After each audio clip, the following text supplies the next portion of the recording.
Head and neck cancers లో homeopathy, Ayurveda ఇవి పనిచేస్తాయండి? ఇప్పుడు మనకు హెడ్ అండ్ నెక్ క్యాన్సర్స్ లో చాలా మంది, ఒకవేళ నాకు రేపు పొద్దున క్యాన్సర్ వచ్చినప్పటికీ ఒకవేళ సర్జరీ లేకుండా పని జరిగిపోతుందంటే నేను కూడా హ్యాపీగా సర్జరీ వద్దని అనుకుంటాను.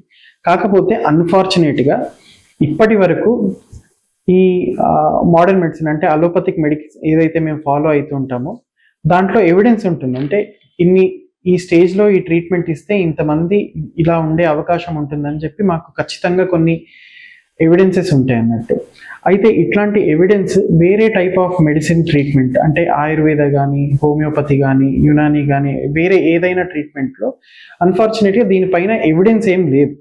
అంటే ఖచ్చితంగా ఇంతమందికి మేము ట్రీట్మెంట్ ఈ స్టేజ్లో ఇస్తే ఈ స్టేజ్లో తగ్గిపోయింది అన్నట్టు ఏమి ఉండవు. జనరల్గా నాకు పేషెంట్స్ వచ్చేటప్పుడు కూడా చాలామంది అడుగుతుంటారు, సార్ వేరే ట్రీట్మెంట్ కూడా తీసుకోవచ్చా అని. ఆనెస్ట్గా చెప్పాలంటే వేరే ట్రీట్మెంట్ తోటి తగ్గినట్టు మేమైతే ఇంతవరకు చూడలేదండి.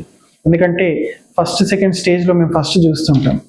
సర్జరీ అంటే భయపడిపోయి ఇట్లాంటి ట్రీట్మెంట్స్ ఏమన్నా పనికొస్తాయని చెప్పి వెళ్ళి తర్వాత మళ్ళీ ఫైనల్ స్టేజెస్లో మా దగ్గరికి వచ్చి సార్ దాంతో తగ్గట్లేదు, ఇప్పుడు సర్జరీ చేయండి అని అడుగుతుంటారు. కాకపోతే ఒక్కొక్కసారి ఏమైపోతుందంటే క్యాన్సర్ ట్రీట్మెంట్లో టైం అనేది చాలా ఇంపార్టెంట్.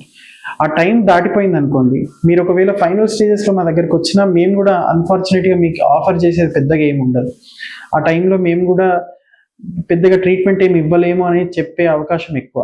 సో ఒకవేళ మీకు మోడర్న్ మెడిసిన్ అంటే అలోపతిక్ మెడిసిన్ ప్రాపర్గా ఆంకాలజీ చదువుకున్న వాళ్ళ దగ్గర ట్రీట్మెంట్ పొందే అవకాశం ఉందనుకోండి, వేరే ట్రీట్మెంట్స్ దగ్గరికి వెళ్ళకుండా దీనిపైనే ట్రీట్మెంట్ అంటే ఆంకాలజీ ట్రీట్మెంట్ తీసుకోవడమే కొంచెం బెటర్. వేరే ట్రీట్మెంట్లో దానిపైన ఎవిడెన్స్ లేదు కాబట్టి దానిపైన పెద్దగా మేము కామెంట్ చేసేందుకు కూడా ఏముండదు.